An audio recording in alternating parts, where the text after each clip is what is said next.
Did you know that there are 3 ways to communicate chord progressions? Yeah, the chorus is in G, E minor, C, and then D. That's the way you're most familiar with. Straightforward, to the point, and unlikely to be misunderstood. However, it does require us to know which key we're in. Now, what if 3 musicians are playing in different voicings? If the song is in G and we are capo 3, I just gave you the wrong chords. G is now E, E minor is now C sharp minor, C is now A, and D has just become B. To the uninitiated, it all feels a bit random, but it's really just a conflict between theory and practice.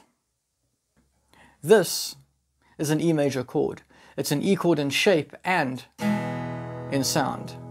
But if we move that shape up a few frets and capo on 3, now we're playing a G. It's still the physical shape of an E major chord, but now it sounds like a G. When you have multiple guitarists, this is a very effective way to add color to a song. Have them capo into different keys. It can also make life a heck of a lot easier.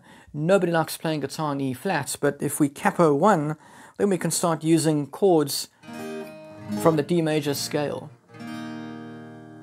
But if everyone is playing in different keys, how do we communicate chord progressions? Yeah, it's 1, minor 6, 4, and 5.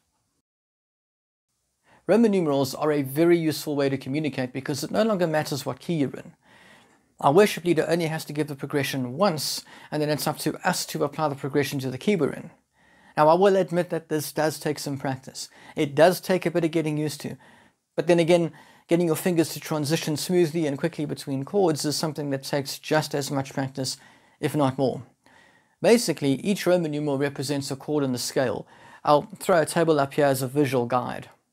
1 refers to the tonic, or the root, so essentially the key, and then from there we just count. And we usually don't use the word major because this is implied if the word minor wasn't used, as in minor 6 referring to a minor chord. If we leave out the minor and just call it 6, it's implied that the chord is a major. So let's use our previous example to illustrate.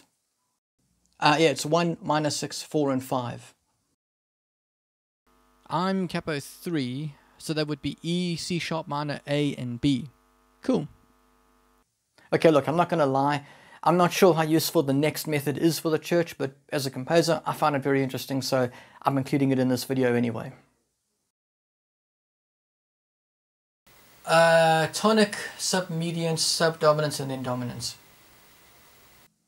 Look, I'm not going to go too deep into music theory here, but every note and corresponding chord in a given scale has an official name. I'll put the list up here. The thing is, these names are not random.